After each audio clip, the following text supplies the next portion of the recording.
Praise the Lord. Shall we all stand na tayo po ay mananalangin sa oras pong ito? Ama naming Diyos na makapangyarihan, sa oras pong ito kami po ay nagpapakumbabang lumalapit sa inyo. Hinihingi po namin ang inyong gabay na sa araw pong ito. Samahan niyo po kami sa pag-aaral ng iyong mga salita. Buksan niyo po sana ang bawat puso at kaisipan ng bawat isa po sa amin.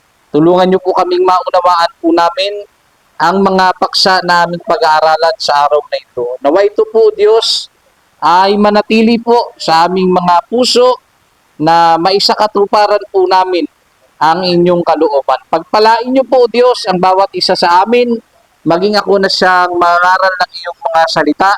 Ikaw po siyang patuloy na magbigay sa akin ng kaalaman at karunungan sa kung paano ko po ituturo ang mga aral mong ito. Langisan niyo po, Diyos, ang aking mga labi, ang aking bibig, Panginoon, na siyang magsasalita. Nang sa ganon, Panginoon, ang mga makapangyarihan mong salita ay maintindihan po naming lubos. Panginoon, maraming salamat po sa lahat ng bagay. Linisin niyo po kami, O Diyos, sa aming mga ginagawang kamalian. Kung meron man po kayo nakikita sa aming kasalanan, karumihan, kasamaan, humihingi po kami ng tawad sa inyo sa araw na ito. Ihanda niyo po kami na maging katanggap-tanggap po kami sa inyong harapan sa araw na ito. Ito po aming dalangin, Ama. Sumayin niyo po ang kapurihan, ang kaluwalhatian at ang kadakilaan magpasawalang hanggan sa dakilang pangalan ng Panginoong Hesus. Amen. Praise the Lord. You may be seated. Philippians chapter 1 verse 27. Ang sabi po ng Biblia, ang inyo lamang pamumuhay ay maging karapat-dapat sa Ebanghelyo ni Kristo, upang maging ako ay dumating at kayo'y makita ko o wala man sa harap ninyo, ay mabalitaan ko ang inyong kalagayan, na kayo'y matitibay sa isang espiritu, na kayo'y magkaisa ng kaluluwa, na nangagsisikap sa pananampalataya sa Ebanghelyo.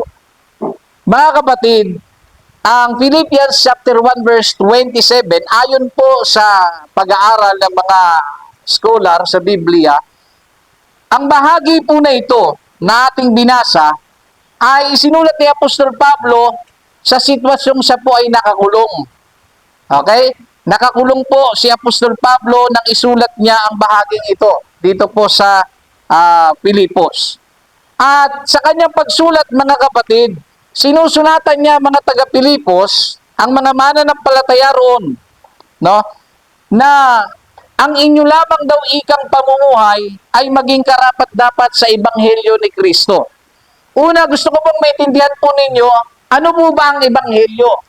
Ito po yung mabuting balita. Yung Ebanghelyo po sa pinakamababaw na Tagalog, ibig sabihin, mabuting balita. Ito po yung mga aral ni Kristo, yung pagkamatay, pagkalibing at pagkabuhay po ni Kristo. Yun po yung Ebanghelyo. Ngayon po, ang sabi dyan ni Apostol Pablo sa mga taga-Pilipos, ang inyo lamang pamumuhay ay maging karapat-dapat sa Ebanghelyo ni Kristo. Ibig sabihin, pag pinag-uusapan po ang salitang lamang, halimbawa, binigyan ko po kayo ng, halimbawa, si Brother John Rick, binigyan ko siya ng pagkain.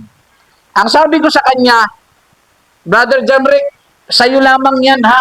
Dahil naintindihan ko, nagugutom ka, at wag ka munang mag-alok.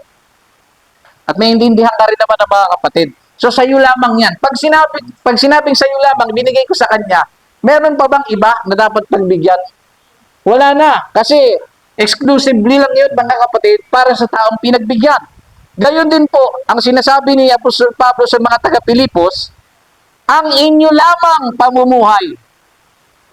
So, ibig sabihin, wala nang ibang ipapamuhay ang isang Kristiyano, wala na siyang ibang ipapamuhay, maliban lamang po doon sa Ebanghelyo. Halimbawa po, sa larangan po ng sports, so sa may hilig mag-sports, basketball, pag sinabing ang paglalaro mo ay ayon lamang sa panuntunan o rules ng basketball, huwag ka nang lalampas. So pag sinabing ang laro mo dapat ng pagbabasketball ay huwag kang lalampas sa rules, yun ang bilin, yun din naman talaga ang rules. Hindi ka pwedeng lumampas. Halimbawa, hawak mo ang bola, tinakbo mo, hindi pwede yun. Violation po yun. Anong tawag doon? Traveling. So, ang pagbabasketball mo lamang ay dapat nakasunod doon po sa rules. Okay? Yan po isang halimbawa sa sports. Ganun din po, pasok po tayo sa spiritual. Ang pamumuhay ninyo, no? Ang inyo lamang pamumuhay ay maging karapat-dapat sa ebanghelyo ni Kristo. So, ibig sabihin, ang pamumuhay ng mga taga-Pilipos at lalo na nating mga mananampalataya ay dapat nakapasok po o nakapaloob sa ebanghelyo ni Kristo. Huwag po tayong lalampas. Ano po ang mga halimbawa? Hindi po tayo pinapayagan ng Diyos na magsugal. Kaya pag nagsugal ka, lumampas ka doon sa mabuting balita. Ano po ulit ang ebanghelyo sa mababaw na Tagalog? Okay, pag sinabing ebanghelyo, mabuting balita. So kapag ka ikaw ay nagsugal, ibig sabihin, lumalampas ka na sa pamumuhay na nararapat na siyang iniuutos, mga kapatid, ng Panginoon. Naunawaan po natin, mga kapatid. So sinasabi, ang atin lamang pamumuhay ay maging karapat-dapat sa ebanghelyo. Ibig sabihin, mga kapatid, meron siyang gustong iparating, no, na kung sakaling makalabas siya sa kulungan, no, makita niya, maratnan niya ang tao na namumuhay po sa ebanghelyo. Ulitin ko po, ang inyo lamang pamumuhay ay maging karapat-dapat sa ebanghelyo ni Kristo upang maging ako ay dumating at kayo'y makita ko o wala man sa harap ninyo ay mabalitaan ko ang inyong kalagayan na kayo'y matitibay sa isang espiritu na kayo'y mangagkaisa ng kaluluwa na nagsisikap sa pananampalataya sa ebanghelyo. Yan. So kung siya man po ay dumating o wala man ika, mga kapatid, wala man ika dyan sa harap ninyo, ano po ang gusto niyang malaman? Mga kapatid, ako may dumating o hindi pa dumating ay mabalitaan ko. Okay? Mabalitaan ko. Ang sabi po dyan, mga kapatid, mabalitaan ko na yung inyong kalagayan na kayo'y matitibay sa isang espiritu. Nabanggit po kasi kanina, at alam naman po natin na lahat po ng gamit ay may manual kung paano po gagamitin. Sapagkat kung wala pong manual ang isang gamit na bibilhin ninyo, hindi ninyo alam kung paano i-assemble. Hindi ninyo alam kung paano gagamitin. Kaya importante po yung tinatawag na manual. Ngayon po, sa ating pong mga tao, ang manual po natin ay ang Biblia. Marami po sa mga tao namumuhay sa maling pamumuhay sapagkat hindi po nila nabasa ang manual. Ang purpose bakit siya nabubuhay. At sa atin po, sa loob man ng iglesia o nasa labas, may mga tao talaga kahit nasa loob ng iglesia, nasa loob po ng simbahan, hindi pa rin nila alam bakit po sila naririto. In fact, gusto ko pong maintindihan po ninyo, hindi po lahat ng nasa loob ng simbahan, naiintindihan niya bakit siya nasa simbahan. Ha? At hindi niya rin alam, mga kapatid, gusto ko rin ipaunawa sa inyo na hindi po lahat ng naririto ay ang pakay niya talaga ay ang Diyos. Maaaring may mga ibang pakay, mga kapatid. Kaya ako po'y nagsasalita sa kapatid. Kapag ikaw po'y tinamaan ito, magpasalamat ka sa Diyos. Kasi kinakausap ka ngayon ng Diyos. Handa na kayo? Kung ikaw po sa punto ng buhay mo ngayon, na naririto ka at hindi mo maintindihan, hindi mo magawa ang purpose, bakit ka naririto, nagsasayang ka ng oras. Alam niyo po, pati manual ng pagsamba mababasa sa Biblia. Kaya po tayo pumapalakpak ng kamay, sabagat yan po ay nasusulat din sa Biblia. Kaya tayo sumasayaw sapagkat nasusulat yan sa Biblia. Kaya tayo nagtataas ng kamay, nagpupuri, nananalangin sapagkat nasusulat sa Biblia. Ito kasi yung manual natin. wala tayong ibang gagawin, hindi tayo pwedeng lumampas sa nakasulat sa Ebanghelyo. Kaya nga sabi, huwag kayong, ang sabi ni Apostol Pablo, ang pamumuhay nyo lamang ay dapat nakapasok sa Ebanghelyo. Naunawaan natin? Dapat ang ating gagawin nakasulat. So kapag tayo po'y nasa loob ng simbahan, ine-expect ng Diyos na ang lahat ng gagawin natin ay nakasulat sa Biblia. Meron ba naman mga kapatid, sisimba tayo? Huwag kayo masasaktan ha. Hinihingi ko pa yung pangunawa ninyo ha. Wala pong masasaktan. Pag nasaktan po kayo, tapos parang nagdamdam kayo sa akin, may problema kayo. Okay? So para safe tayo, ganito po kasi ako noon. Nung ako po'y sumimba, nakikita ko ang mga tao, nagtataas ng kamay.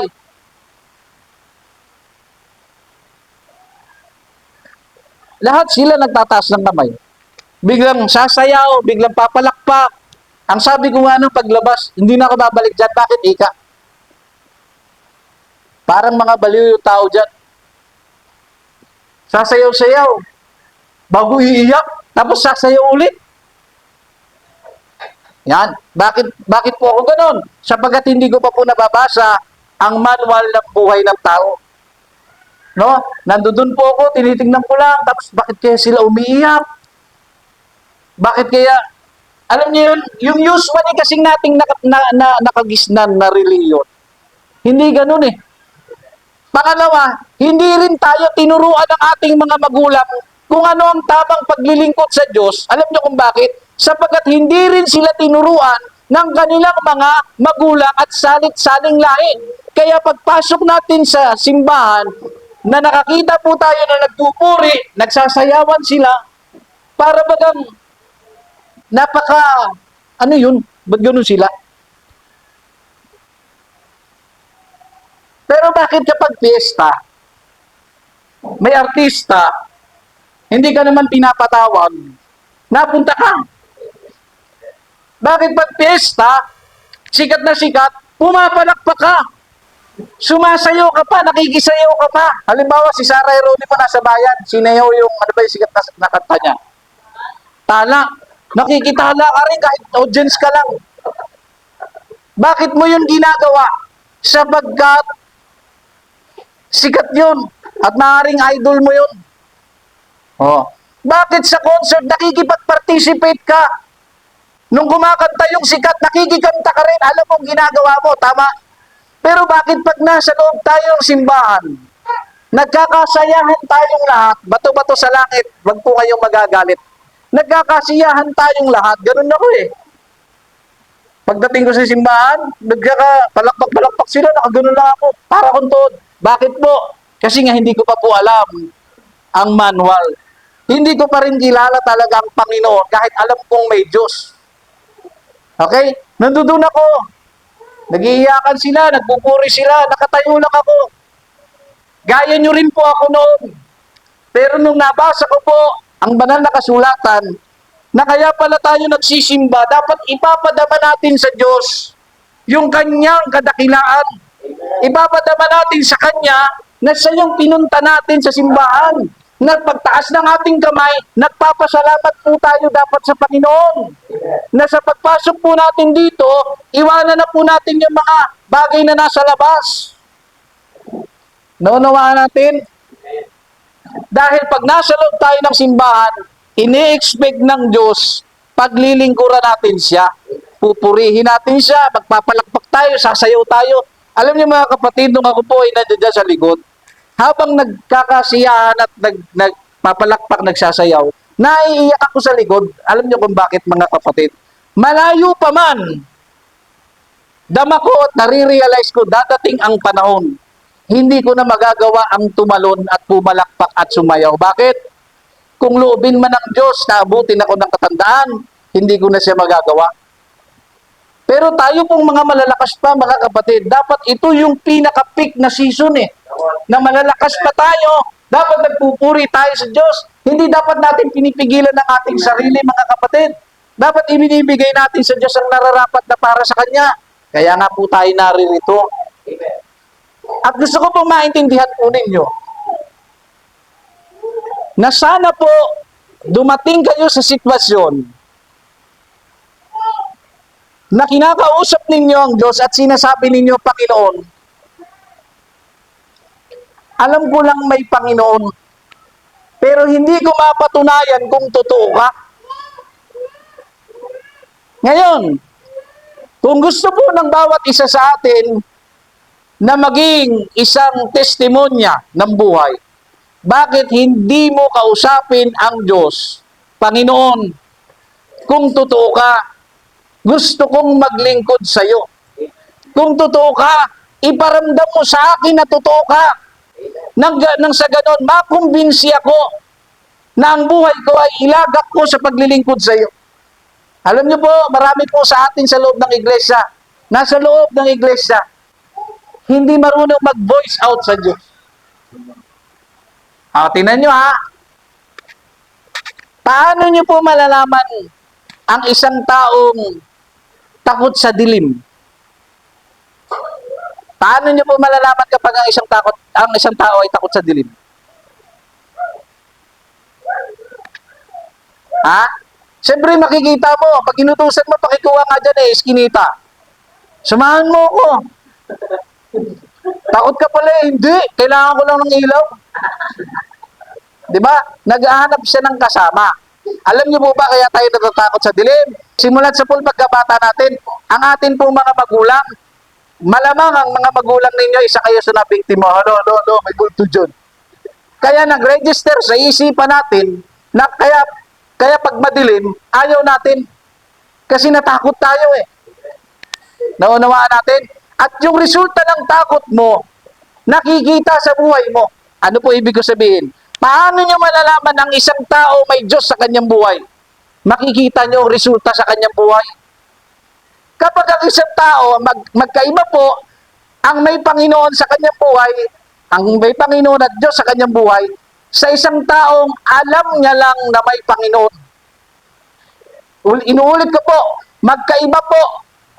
Magkaiba po ang alam mo lang na may Panginoon sa isang sitwasyon na mayroon kang Diyos na pinaglilingkuran.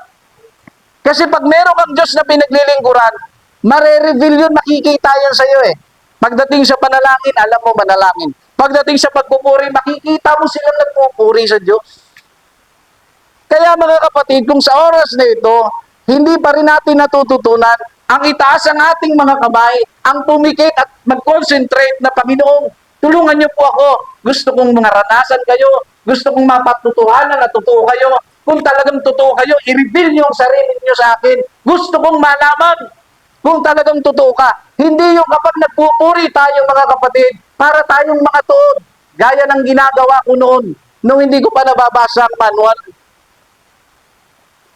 Sapagkat ang sabi ng Biblia, hinahanap ng Diyos ang tunay na mananamba. Ang tanong, tunay po kaya tayong lahat? Ang lahat po kaya ng nasa loob ng edipisyong ito o ng simbahang ito ay tunay na mananamba ni Kristo. Kasi sabi ng Panginoon, hinahanap niya ang tunay na mananamba. Isa pa, dapat niyong maintindihan, ang sabi ng Panginoon sa kanyang salita, kilala ng Diyos ang sa kanya. Naunawaan niyo yung salita? Sabi ng Biblia, kilala ng Diyos ang sa Kanya. Halimbawa, kayo po, sino dito maraming kapatid? Kilala niyo ba mga kapatid ninyo? O, kilala niyo, di ba? Pag pumasok sa loob ninyo ang mga kapatid ninyo, kilala niyo sila at alam niyo ang bilang nila. Tama? Halimbawa, 8 kayo. Pag nakita mo na sila, kulang ng isa. Nasaan si Bunso? Bakit mo nasabi? Sapagkat kilala mo sila. Alam mo kung sino ang nawawala. Ano po punto? Ang Diyos, alam niya rin, kilala niya rin kung sino ang nasa loob. Ang tanong, makukonsidera ba natin ang ating mga sarili na tayo ay tupa ng Diyos? Makukonsidera ba natin ang ating mga sarili, mga kapatid, na tayo ang tinutukoy na Diyos, ng Diyos na kilala niya ang sa Kanya? Ngayon po, balik tayo. Ito po ay manual ng buhay. At sabi ng Biblia, ang inyo lamang pamumuhay ay dapat nakapasok sa mabuting balita ni Kristo. hindi po tayo lalampas. Naunawa natin, wag na wag po tayong lalampas sa nararapat po nating pamumuhay. Inuulit ko po, ang inyo lamang pamumuhay ay maging karapat dapat sa Ebanghelyo ni Kristo. Ngayon po, pag-aaralan natin. Meron po tayo ditong 3 pag-aaralan o 4 na patungkol po sa Ebanghelyo. Una po, babanggitin ko na po isa-isa at i-discuss natin. Una po, ang isa sa 4 na pag-aaralan po natin na dapat daw po tayong mabuhay sa Ebanghelyo. Una, pagkakaisa at pagtutulungan sa pananampalataya. Pangalawa, katatagan at pagtitiyaga sa mga pagsubok. Ikatlo, pagsisikap na ipangaral o ipalaganap ang Ebanghelyo. Ika-4, pagsunod sa mga aral ni Kristo at ng kanyang Ebanghelyo. Ngayon po, sa 4 na bagay na ito, ang sabi niya, nung siya po ay nakakulong sa kanyang sulat, ang inyo lamang pamumuhay ay maging karapat-dapat sa Ebanghelyo ni Kristo. Ano po yung karapat-dapat na pamumuhay sa Ebanghelyo? Ito po yung 4 na nabanggit ko. No? Ano po yung isa sa karapat-dapat sa Ebanghelyo? Una po, ang sabi diyan, pagkakaisa at pagtutulungan sa pananampalataya. Una po, gusto ng Panginoon na tayo po ay namumuhay sa pagkakaisa. Nagkakaisa daw po tayong lahat sa pananampalataya. Ang sabi po sa unang Korinto Kapitulo 1, versikulo 10, ngayon ipinamamanig ko sa inyo, mga kapatid, sa pamamagitan ng pangalan ng ating Panginoong Jesucristo, na kayong lahat ay mangagsalita ng isa lamang bagay at huwag mangagkaroon sa inyo ng mga pagkakabahagi, kundi kayo'y manganubo sa isa lamang pag-iisip at isa lamang paghatol. So, sa ating pong pagbasa sa Korinto, malinaw po na sinasabi ng aral po na tayo daw po ay magkaroon ng pagkakaisa. So, maliwanag po na dapat po sa ating pong paglilingkod sa Diyos, tayo po daw ay nagkakaisa. Okay? Nagkakaisa dapat tayo sa maraming bagay. Ang sabi diyan, mga kapatid, huwag magkaroon ng pagkakabahagi. Sa loob po ng iglesia, okay, by the way, para maintindihan po ninyo, pag sinasabi pong iglesia, ito po yung samahan ng mga tao. Kasi madalas nyo pong maririnig sa akin yan. Pag sinabing iglesia ng Diyos, o sa loob ng iglesia, pag naririnig nyo po ang salitang iglesia, hindi po yan yung simbahang malaki na building. Ang meaning po ng iglesia, sila po yung mga taong mananampalataya. Halimbawa po, tingnan nyo po ha. Halimbawa siya naniwala siya sa Diyos. Naniwala din siya sa Diyos. Tayong lahat ngayon ay naniwala sa Diyos at sumampalataya. Pag tayo po ay nagsama-sama para sumimba o maglingkod sa Panginoon, ang tawag po sa atin ng Diyos, iglesia. Bakit tinatawag iglesia ng Diyos? Kasi pagmamayari tayo ng Diyos, hindi naman pwedeng tawagin iglesia ng Diablo. Kasi pag sinabing iglesia ng Diablo, pagmamayari ng Diablo, yung mga taong nagsasama-sama. So, sa loob po ng iglesia, mga kapatid, naunawa natin, sa loob po ng iglesia, sa loob po ng pagsasamahan natin lahat, hindi daw dapat tayo, mga kapatid, nagkakaroon ng pagkakabahabahagi. Pag sinabing pagkakabahabahagi, meron tayong mga pagkakaiba. Nagbabahagi tayo, nagkakabahabahagi tayo maaari sa ibang pananaw, ibang paniniwala, ibang aral. Ang sabi ng Biblia, wag daw po yan mangyayari sa atin. Naunawa natin, mga kapatid, wag daw po tayong magkakaroon ng pagkakabahabahagi. Magsalita lamang daw tayo, mga kapatid, ng isang bagay. Isa lamang bagay. Ano po ba yung bagay na yan na sasalitain natin? Sino po nakakaalam? Para po sa kaalaman ng lahat, na sinasabi ng Biblia, magsalita lamang kayo ng isang bagay. Ano po yung bagay na yun, mga kapatid? Dapat magkaisa sa pagtuturo at pagpapalaganap ng Ebanghelyo at dapat magsalita ng iisang bagay tungkol sa pag-ibig at kaligtasan ng Diyos sa pamamagitan ni Kristo. So dapat ang isang bagay na ating sasalitain ay ang mga aral lamang po ni Kristo patungkol sa kanyang pag-ibig, patungkol sa kanyang kaligtasan. At ganun din po, sinabi diyan sa bahagi na yan ng unang Korinto 1:10, mga lubos sa isa lamang pag-iisip at isa lamang paghatol. So magkaroon lamang tayo ng isang tinatawag na pag-iisip at isa lamang paghatol. Ano po ibig sabihin nito? Nangangahulugan na ang mga mananampalataya ay dapat magkaisa sa kanilang pag-unawa at pagtingin sa mga bagay ng Diyos. At dapat silang magkaroon ng iisang pananaw at pag-iisip tungkol sa kaligtasan at pag-ibig ng Diyos. Dito po tayo sa isang sitwasyon, mga kapatid, ulitin ko. Pag sinabing mga lubos sa isa lamang pag-iisip at paghatol, ang nais po rito, mga kapatid, dapat magkaisa tayo ng pag-unawa at pagtingin sa mga bagay ng Diyos. Pag sinabing mga bagay, yung mga importanteng bagay para sa Diyos.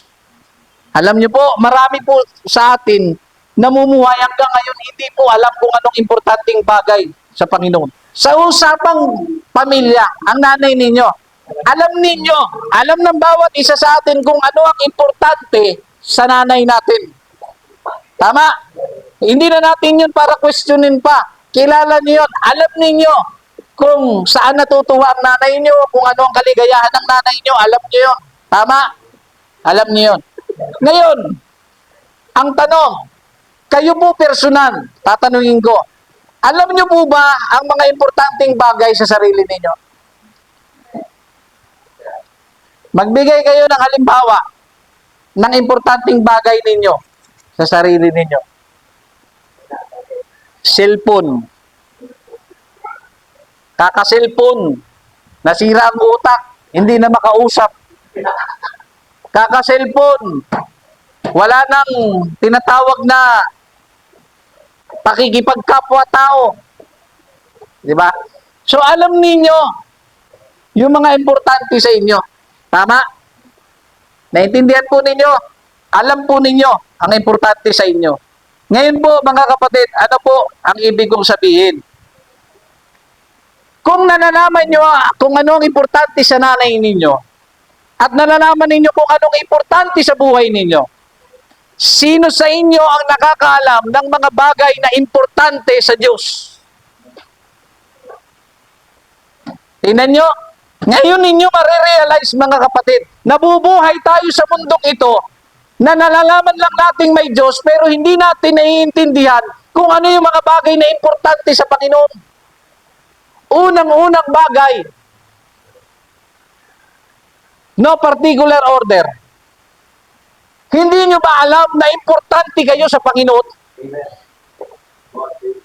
Pero bakit, kung paano tayo pinapahalagahan ng Diyos, yung katawan natin, hindi natin pinapahalagahan? Sa usapang pagkain na nga lang, mga kapatid, gusto tayong protektahan ng Diyos, bigyan ng magandang kalusugan. Kaya niya nga yan i-create, mga kapatid, ang mga gulay para kainin ng tao. Pero anong ginawa ng tao? Hindi lahat ng tao kumakain ng gulay. Kaya, pag hindi ka kumain ng gulay, sa paglipas ng maraming taon, tandaan nyo po, kapatid, sisingilin po tayo ng ating mga katawan dahil hindi natin ibinigay sa ating katawan ang mga bagay na mahalaga para sa ating katawan.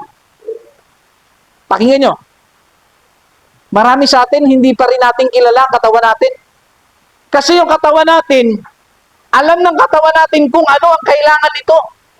Sa usapang pagkain, gulay. Gusto nito. Pero ang bibig mo, ang dila mo, ayaw. Kaya nga, mga kapatid, gusto ko po kayong himukin sa isang sitwasyon. Huwag po kayong mabubuhay na kung saan ay wala akong intensyon manakit, ha. Ituturo ko lang kung ano po yung dapat yung marinig. Huwag niyo pong gawing dahilan na hindi ako kumakain ng gulay. Pero dapat niyo maintindihan, katawan ninyo ang may kailangan ng gulay, hindi ang bibig mo. Kaya pag pinagkait po natin sa ating katawan ang gulay, pagdating po ng panahon, sisingilin po tayo ng ating katawan. At pag nagkasakit po tayo, ano pong sasabihin ng doktor sa atin? Kailangan mong kumain ng ganito, kailangan mong kumain ng gulay. Ngayon, dahil alam mong mamamatay ka kapag hindi mo yun gagawin, saka ka palang kakain dahil napipilitan ka na. Bakit mo nagawa na kumain ng gulay? Sapagkat napipilitan ka na, alam mong mamamatay ka eh. So, kailangan mo pa bang abutin sa banig ng karamdaman para lang maintindihan mo na importante ang pagkain ng gulay? Naunawa natin? Tandaan nyo po, ilagay nyo po sa isipan ninyo, sa mga hindi kumakain ng gulay, bibig nyo lang ang may ayaw. Kailangan po yan ang inyong katawan.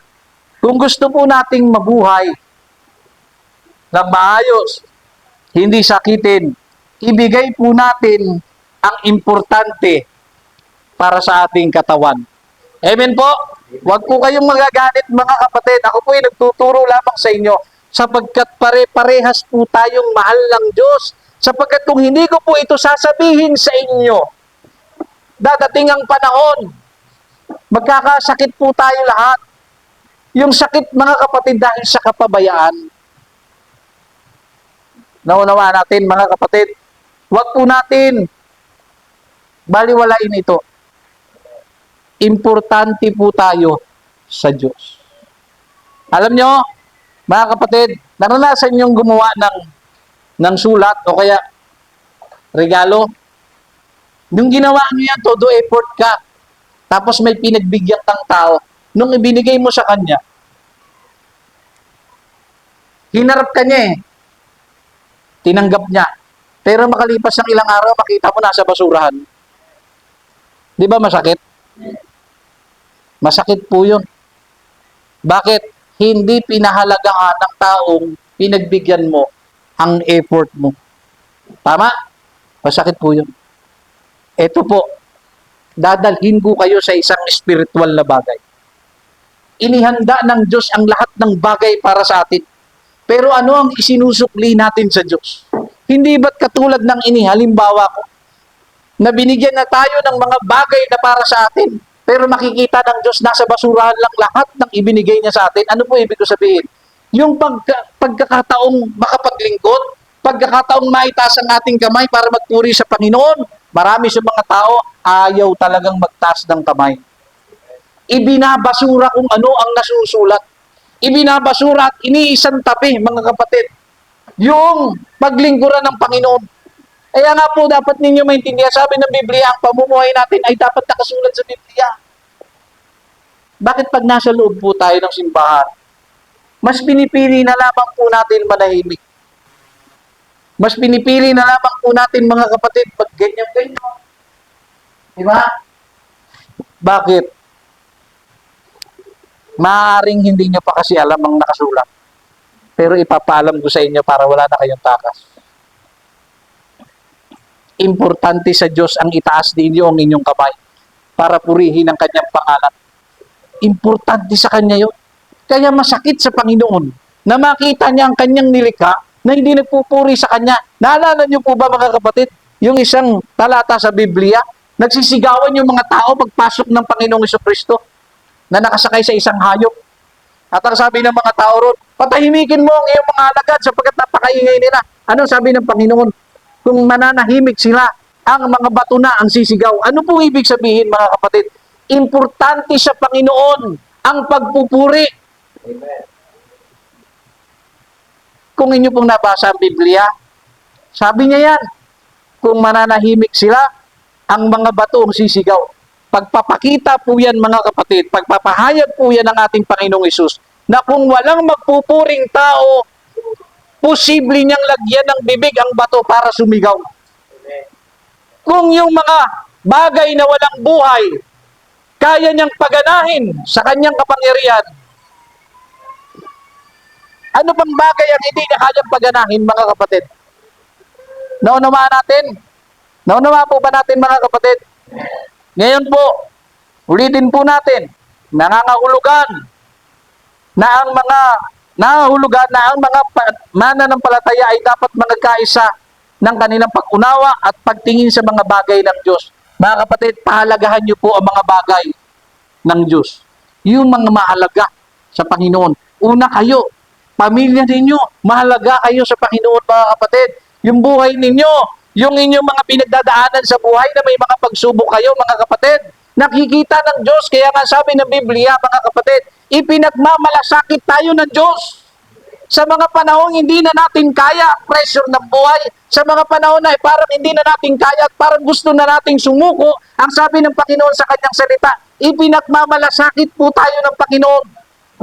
Kaya pag sinabi niyang ipinagmamalasakit ka niya, hindi yun magbabago. Hindi po siya aalis sa kung ano ang kanyang sinabi. Lamang dapat mong maintindihan na wag kang magrereklamo kung ikaw po ay may pagsubok sa buhay ngayon. Dahil ang pagsubok po ang magiging test ng Diyos kung mananatili ka o hindi. Sa usaping relasyon, okay? Sa usaping relasyon, alam ko lahat dito makakaintindi. Dapat po natin maintindihan na sa isa pong relasyon, importante po ang pag-uunawaan. Hindi po pwedeng hindi tayo mag-uunawaan. Relasyong pangkapatid, relasyong pangmagulang, yung tinatawag mga kapatid na relasyong, alam niyo yun, relasyong pag-ibig, mga kapatid. Importante po ang pag-uunawaan. At ito po ang dapat niyo maintindihan, mga kapatid. Kahit minsan hindi ka na maunawaan, o kahit minsan, minsan hindi mo maunawaan ang plano ng Diyos. Iniintindi ka pa rin niya. Alam niyo po, may mga bagay talaga tayo na hindi maintindihan sa Diyos eh. Sa totoo lang. Bakit kailangan ka magdaan sa hirap? Bakit kailangan ka magdaan sa ganito, sa ganyan? Alam niya naman, nahihirapan ka. Mga kapatid, kailangan kasi ng testing time. Hindi po pwede na mawala ang testing time. Kasi pag wala ang testing time, tandaan niyo po, ang pag-ibig po, hindi po palaging happy. Tandaan niyo po, ang pag-ibig hindi palaging happy. Na pagsasimula, di ba, nagliligawan pa lang, ligawan stage, ang saya-saya, lahat ng bagay magaang, lahat ng bagay mabait ka. Pero pagka matagal na kayo at nakilala niyo na siya mga kapatid, masasabi niyo pala na ang nakasama ko pala ay huling lipi ng dragon.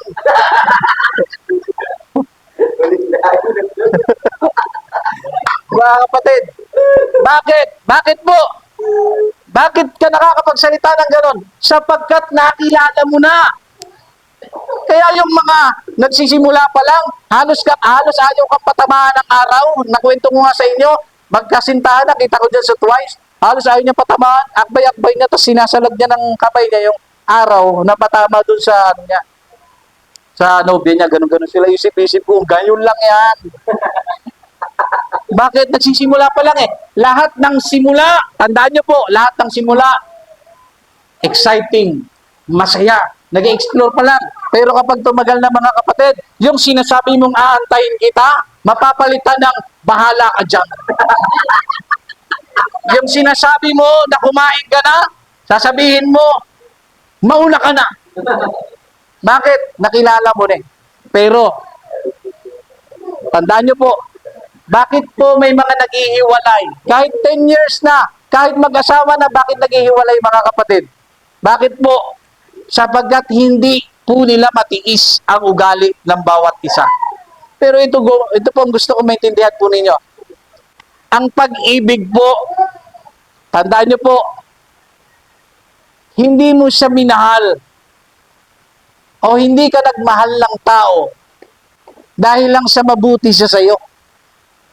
Hindi mo siya minahal o hindi ka nagmahal ng tao mga kapatid dahil minahal ka rin niya. Hindi ka nagmahal mga kapatid dahil may makukuha ka sa kanya, may papakinabang ka sa kanya. Alam niyo po mga kapatid, Masusukat po ang tunay na pag-ibig. Hindi po sa panahong marami kayong kinakain. Hindi po sa panahong marami kayong pera. Masusubok po ang tunay na pag-ibig ng bawat isa sa oras na wala na kayong makain. Dahil doon po tunay na lumalabas ang pag-ibig sa mga panahong negatibo ang sitwasyon. Kung mananatili ka pa rin, gagaya ng pagpili mo sa Kanya nung nagsisimula pa lang kayo. Naunawaan ninyo? Ganon din ang Diyos. Pinili ka niya sa panahong masaya ka. Pero pinili ka pa rin niya sa panahon na tinalikuran mo siya. Mga kapatid, hindi po tayo kinakalimutan ng Diyos. Kahit yung mga kapatid po nating mga nauna na naglingkod tapos tumalikod sa Panginoon, tingin niyo ba pinababayaan sila ng Panginoon? Hindi po. Ang Diyos ay nananatili sa kanyang katapatan. Ano pong katapatan yun? Katapatan ng kanyang pag-ibig. Pero sa atin mga kapatid, yung pag-ibig natin sa Diyos, pag dumaan na tayo sa gutom, hindi na magsisimba. Pag dumaan na tayo mga kapatid sa nasaktan tayo sa preaching, hindi na magsisimba. Kapag may nakaaway na kapatiran sa loob ng simbahan, hindi na rin magsisimba. Bakit? Na-test. Nung na-test ang iyong pag-ibig sa Panginoon, ang katumbas ng pala sa iyo ng Panginoon ay ang kaibigan mong nakaaway mo. Ano po bang kinalaman ng Diyos? Bakit natin dinadamay ang Diyos? Nag-away ang pamilya mo, nag-away ang nanay at tatay mo, tapos hindi ka na magsisimba. Anong kinalaman ng Panginoon? Alam nyo, sa lahat ng pagkakataon ng buhay natin, lagi po natin uunahin, piliin ang Panginoon. Kahit na sa sitwasyon ang hirap piliin ang Diyos, piliin nyo pa rin ang Diyos, mga kapatid. Dahil may mga panahon na nakakaramdam tayong ang hirap piliin ang Diyos. Bakit? May mga panahon kasing hindi natin maintindihan ang Diyos. Pero dapat nyong maintindihan, kung dumating man at sumapit man ang panahon, napakahirap piliin ng Panginoon. Sumunod tayo kung ano ang kanyang isinulat. Sumunod po tayo sa kung ano ang nakasulat. Ang sabi ng Panginoon, matakot ka sa Kanya at sundin mo ang lahat ng Kanyang utos sapagkat ito ang buong katungkulan ng tao. Ang purpose bakit tayo nabuhay? Maglingkod sa Panginoon. Huwag po natin sasayangin mga kapatid ang pagkakataong makapaglingkod sa ating Panginoon. Ang sabi mo dito sa Galatians chapter 6 verse 2, magtulungan kayo sa pagdadala ng mga pasanin ng isa't isa at tuparin ninyong gayon ang kautusan ni Kristo. Isa po sa utos ng Panginoon, mga kapatid, magtulungan daw po tayo sa dalahin ng bawat isa. Kapatid, Galatians chapter 6 verse 2, magtulungan daw po tayo sa pasanin ng bawat isa. Pag sinabing magtulungan, magdamayan daw po tayo. Okay? Magdamayan daw po tayo. Pag merong nahihirapan, damayan natin. Tulungan natin.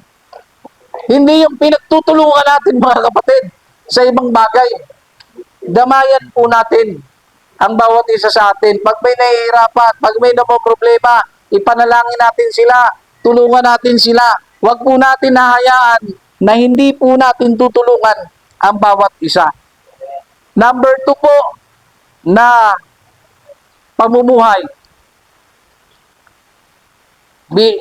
Number 2, na pamumuhay po patungkol sa Ebanghelyo po ng ating Panginoong Diyos. Ang sabi po dito ay pagtitiyaga sa mga pagsubok. Katatagan at pagtitiyaga sa mga pagsubok. Mga kapatid, matatag pa po ba ang lahat? Nagtsatsaga pa po ba ang lahat? Mga kapatid, tatagan lamang po natin sapagkat ang sabi sa 1 Corinthians chapter 10 verse 13, hindi dumating sa inyo ang anumang tukso kundi yaong matitiis ng tao, datapwat, tapat ang Diyos, na hindi niya itutulot na kayo'y tuksuhin ng higit sa inyong makakaya, kundi kalakip din ng tukso ay gagawin naman ang paraan ng pag-ilag upang ito'y inyong matiis. Ang sabi po ng Biblia, sa mababaw na translation, wala pa daw pong pagsubok, walang pagsubok na dumating sa inyo na hindi dinanas ng lahat ng tao. Naintindihan po natin, wala daw pong pagsubok na hindi dinanas ng lahat ng tao. Kung nawalan ka ng pera, mayroon din mga nawalan ng pera. Nasunugan ka, mayroon din mga nasunugan.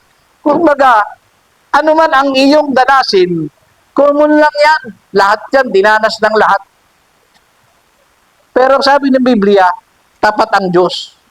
Hindi niya kayo ilalagay sa pagsubok na hindi niyo kaya. Nasa Biblia po yan. Kaya nga po nakakalungkot may mga tao pong nagbibigti dahil iniisip nila hindi na nila kaya. Dahil nawala ang Panginoon sa kanilang buhay, nagbigti sila. Nagbaril sila sa kanilang ulo. Nagpatihulog sila sa bangin. Bakit po? Sapagkat nawalan sila ng tiwala sa Panginoon. At yung iba, hindi kasi naniniwala sa Diyos. Okay? So wala pa pong pagsubok na dumating sa inyo na hindi dinanas ng lahat ng tao. Tapat ang Diyos ang sabi ng Biblia, at hindi niya pahihintulutan na ang bawat isa po sa atin ay magkaroon ng pagsubok na hindi po natin kayanin. Sabi ng Biblia, pagdating po ng pagsubok, bibigyan tayo ng lakas ng Diyos para mapagtagumpayan nyo. Naunawa natin? Sabi ng Biblia, pagdating ng pagsubok, bibigyan niya kayo ng lakas. Naunawa natin? Bibigyan po tayo ng lakas ng Diyos para mapagtagumpayan niyo. Sumunod po mga kapatid, sa usapan po ng tinatawag na pagtitiis. So binibigyan po tayo ng Diyos ng tulong para daw po matiis po natin ang mga pagsubok. Sa usapang pagtitiis sa Matthew chapter 24 verse 13. Sabi ng Biblia, datapot ang magtiis hanggang wakas ay siyang maliligtas. Mga kapatid, ang pagtitiis ay may malaking bahagi sa ating buhay sa ikaliligtas po natin. Inuulit ko po, mga kapatid, kapag hindi po natin matutunan ang magtiis, at ayaw po nating magtiis, mahihirapan tayong maligtas. Dahil ang sabi ng Biblia, ang magtiis hanggang wakas. Hanggang kailan ako magtitiis, Panginoon, sa pagsubok ko? Ang sabi ng Biblia, ang magtiis hanggang wakas. Lahat ng pagsubok may hangganan. Lahat ng pagsubok may katapusan. Ngunit sa gitna ng pagsubok, ang kailangan sa gitna ng pagsubok, magtiis. Naunawa natin? Magtiis. Kaya kung naiinip kayo ngayon, magtiis kayo. Amen? Pangatlo, pagsisikap na ipalaganap ang Ebanghelyo. Ang sabi sa 2 Timothy chapter 4 verse 2, ipangaral mo ang salita, magsikap ka sa kapanahunan at sa di kapanahunan. Sumawata ka, mangaral ka na may buong kapahinood, ng buong pagpapahinood at pagtuturo. Importante sa atin na sa ating po paglilingkod sa ating Panginoon ay magsikap po tayo na ipalaganap ang Ebanghelyo. Ano po ba maliligtas ang tao? Ano po ang daan ng kaligtasan? Ang daan ng kaligtasan, ang sabi ng Biblia, magsisi daw tayo sa ating kasalanan. Anong sumunod? Magpabautismo sa pangalan ni Jesus. Yan ang sabi ng manual. Pero sabi ng taong hindi naniniwala, ayokong magpabautismo. Bakit ika? Magagalit ang nanay ko. Magagalit sila sapagkat magbabago daw ako ika ng relihiyon.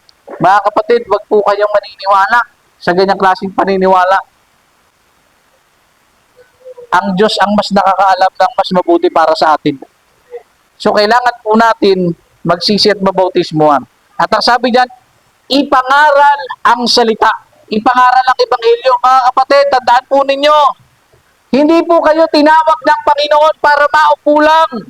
Hindi po tayo tinawag ng Diyos, mga kapatid, na ganto-ganto lang tayo. Binigyan tayo ng bibig para ibahagi kung paano maliligtas ang mga kasamahan po natin sa bahay.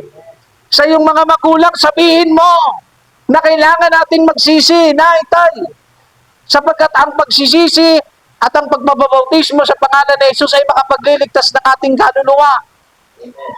Hindi yung maghapon na lang tayo, mga kapatid, na nasa chismisan, nasa tambayan, nasa palaruan, mga kapatid, na wala man lang sinasabi sa mga kaibigan natin at kakilala patungkol po sa kaligtasan.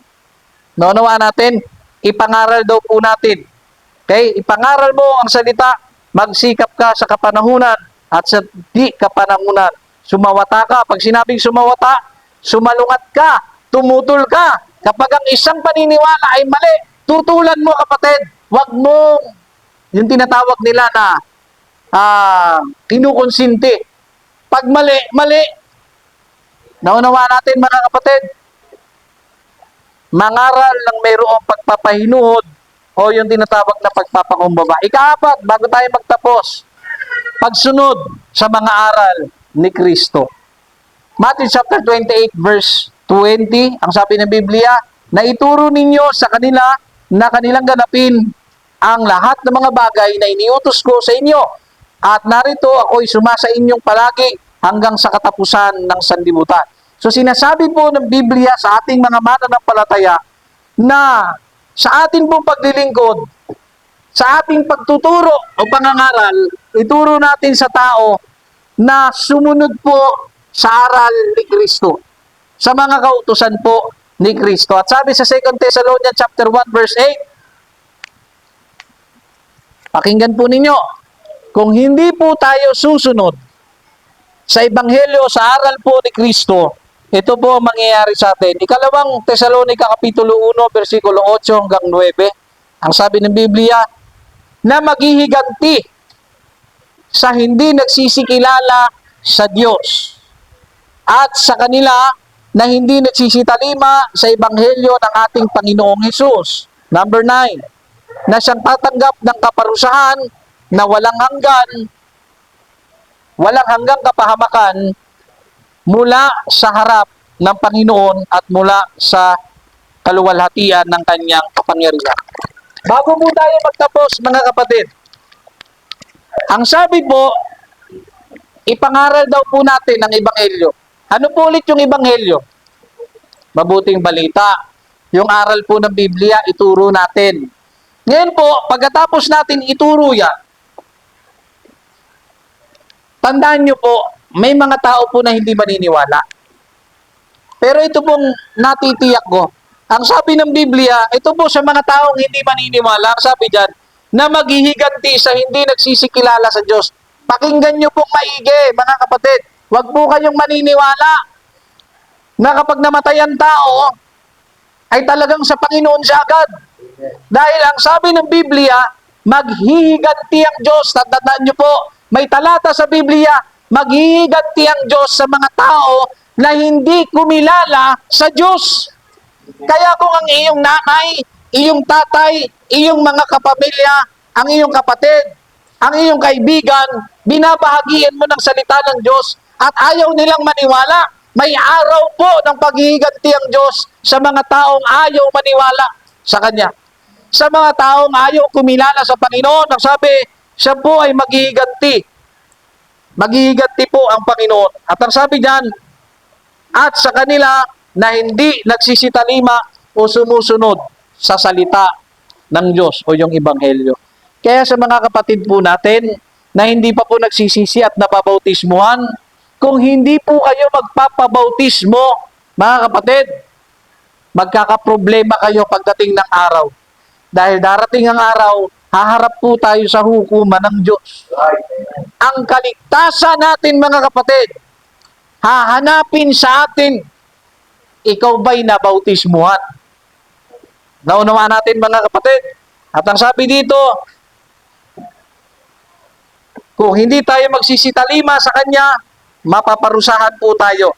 Na siyang tatanggap ng kaparusahan na walang hanggang kapahamakang mula sa harapan ng Panginoon. Mga kapatid, tandaan niyo po, walang hanggang kapahamakan.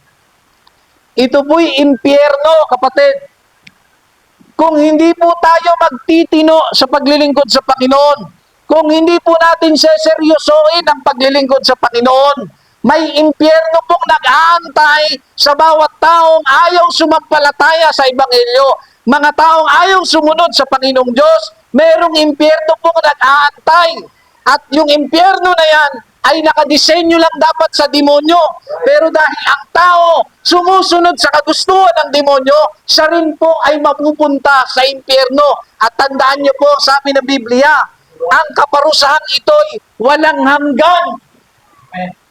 Kaya po ngayon, mga kapatid, ayaw mo pa rin seryosohin ang paglilingkod sa Diyos. Lagi kang may dahilan. Ayaw mong magsimba. Lagi mong paalam, ika, may gagawin ako. Nasakit yung ganito ko. Nasakit yung ulo ko. Mga kapatid, lahat ng mga kinakatwiran mo, nalalaman ng Diyos at kilala ka niya kung talagang totoo ka sa sinasabi mo o nagdadahilan ka lang. Kaya tatandaan niyo po, mga kapatid, sa mga nagdadahilan lang at ayaw talagang maglingkod sa Panginoon, sa oras na kayo po ay bawian ng buhay at hindi kayo nakitaan ng Diyos ng tamang paglilingkod, wala kayong aasahan na kaligtasan sa Diyos. Huwag niyo pong sasayangin ang pagkakataong ito, mga kapatid. Seryosohin po ninyo ang paglilingkod sa Diyos. Dahil kami, seryoso po kami. Kaming mga nangangaral sa inyo, mga kapatid. Kung kayo po'y may mga pinagdadaanan, meron din po kami. Pero kaligayahan po namin ang makapaglingkod sa Diyos at makapaglingkod sa inyo sa pamamagitan ng pangangaral. Kaya huwag niyo pong sasayangin, mga kapatid, ang kaligtasan nito ng ating Panginoong Diyos. Walang hanggang kapahamakan. Kapatid, mataas na po kung mabuhay po tayo ng 70 years old. Sa ating mga Pilipino, swerte ka na maka-70 ka. Kung ilang taon ka na ngayon, halimbawa 30 ka, at ang buhay mo ay hanggang 70 ka lang. Kung 30 ka, ilang taon ka na lang mabubuhay? 40 years. Gaano ka kaya kasigurado nga abot ka ng 70? Di ba hindi? Kung paanong hindi ka sigurado na aabot ka ng 70, kapatid, siguro mas maiging buksan natin ng kaunti ang ating kaisipan. Yung kamatayan natin, mas mabilis dumating kasi sa antayin ang 70 years old. Ano mang oras, pwede po tayong mamatay. Pero bago po tayo mamatay, gusto ko pong iwan po ito sa inyong mensaheng ito. Bago po tayo mamatay, gaano ka kasigurado na ikaw po ay ligtas? For the last, mga kapatid, ito'y inihuli ko na. Ang paksa po na ating pinag-aralan, si Kristo ang pundasyon ng ating buhay. Siya po ang pamantayan. For the last, Ramses, pakinggan po ninyo, huli na po ito. Huwag kayong mamumuhay ng hindi nakasulat dito. Huwag kayong gagawa ng bagay na hindi nakasulat sa Biblia. Huwag po kayo, mga kapatid, mamumuhay sa bisyo dahil siguradong may bahagi ka sa impyerno kung hindi ka titigil sa pag-iinom, sa pagsisigarilyo, sa pagdodroga, anumang klaseng bisyo, kung hindi mo yan titigilan, kapatid. Ako po'y nagsasalita sa inyo sa pangalan ni Jesucristo, maiimpyerno po tayo kung tayo po'y patuloy sa paggawa, sa pamumuhay na makasalanan. Huwag po tayong lalampas dito, mga kapatid. Sa mga kababaihan, ingatan po ninyo ang inyong mga sarili. Huwag niyo pong hahayaang mananamit kayo ng mga kasuotang hindi nakasulat sa Biblia, na kung saan marami sa mga kapatiran natin isinusuko ang aral ng holiness. Makikita mo sila, mga kapatid, na naka-spaghetti na lang. Nakikita nyo sila, mga kapatid, na naka-sleeveless na lang. Sa mga kababaihan, gumising po tayo. Ang Panginoon, nais tayong iligtas. Sumunod po tayo sa manual na ito at hindi po tayo mapapahamak, mga kapatid, sa mga kalalakihan. I-preserve po ninyo ang sarili ninyo. Wag nyo pong hahayaan na mamuhay kayo, na mawala kayo sa presensya ng ating Panginoon. At sa huli, bago tayo magtapos dito sa Old Stand,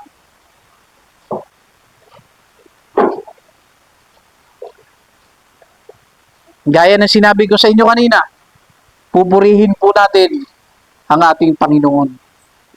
Kung gusto po ninyo, ako po nagsasalita sa seryosong tao ngayon, kung sino ka man, Ako po'y nagsasalita sa iyo, sa seryosong tao ngayon. Kung talagang nais mong maramdaman at patutuhanang may Diyos, kausapin mo ang Panginoon. Na nagsasabing, Panginoon, tulungan niyo po akong maramdaman kayo. Tulungan niyo po akong makilala ko kayo. Tulungan niyo po ako, Panginoon. Tulungan niyo po akong mapalapit sa iyo.